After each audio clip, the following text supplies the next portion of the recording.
I sue doctors and I sue nurses. Before I did that, I defended doctors and I defended nurses. But before I did that, I was in the military. And so everything kind of fits together.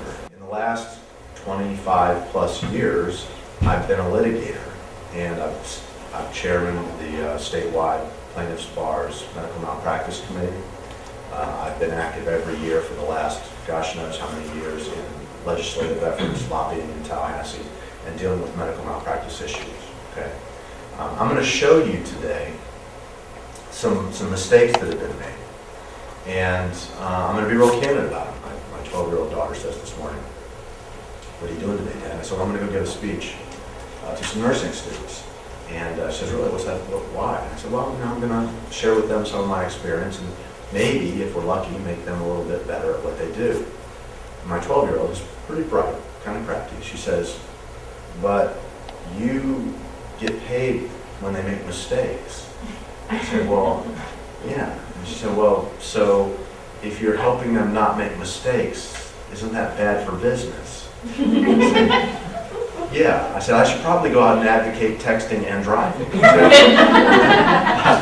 I should have a big sign that says text and drive, text and drive. So, but the truth is, and you know this, is that the better that we can make the delivery of healthcare services and the safer that we can make it benefits everybody. One of the things is, when I make a mistake, and you're going to probably see some here this morning, it's typographical. Okay, it's a paper cut. Most of my mistakes, it's like, okay, so what, move on. You make a mistake in your job, and you can have really tragic outcomes. And so a lot of times there's a lot of emotion in malpractice litigation. A lot of, well, I'm doing the best I can, I'm trying to take care of these people, I got 1,000 things going on, and I made a mistake, but I'm really not responsible because I was doing 999 great things. It was just that one thing that I didn't do. It might be documentation, it might be attention to detail, it might be the courage of your conviction, it might be a lot of things, but it's that one thing that results in a tragedy. Whereas me, that one thing might be the placement of a comma, and who the heck knows where those commas are supposed to be anyways nowadays, right? So that's the difference between me and you. That's the difference between the public and you. Hopefully you get scared, or you get taught, depending upon which method is being used, whether it's the Catholic school method or the Socratic method.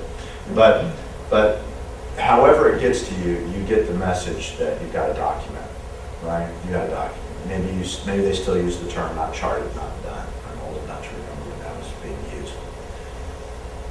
This is an instance where communication has to occur regardless of documentation.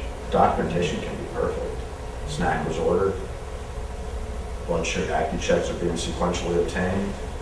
All that's fine. But as soon as you get off the script, you get one step off of the script, your judgment is what matters, and your ability to communicate is what matters. People don't come to this profession unless they have a certain degree of compassion.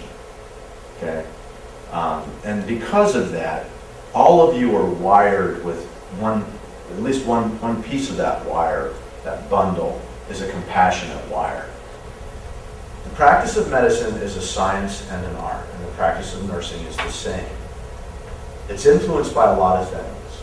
Chemistries, hardcore math, it's all kinds of very verifiable sciences. But it's also influenced by your relationships with your patient and with your coworkers.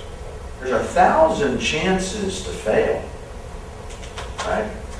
But this is not too much to ask. Okay?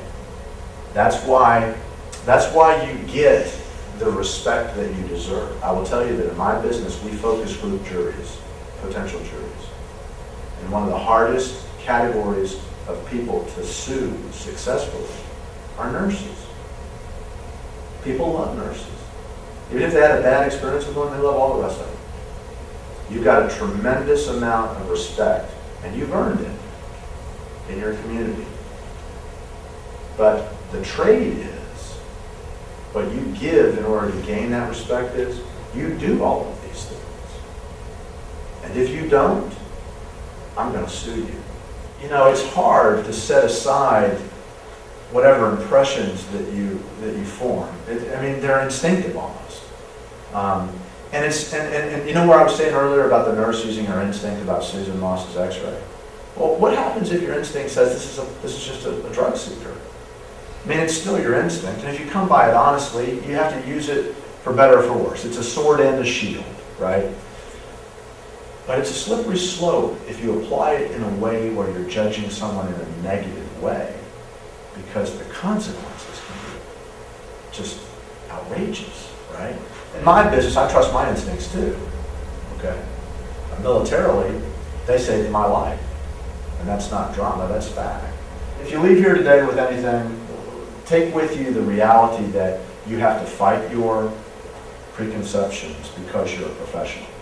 You don't have the luxury of judging people. You forfeit that when you go to work. You get off work, you drive by somebody standing on the corner, judge them all day long. That's between you and your God. But not when you're in uniform. Well, thank you so much. Appreciate it, and I'll see you tonight at 5 o'clock. Okay, from 5 to 6, right? Yep, I'm going to leave quickly tonight. Yeah. I'm going to do a dance reception. Thank you.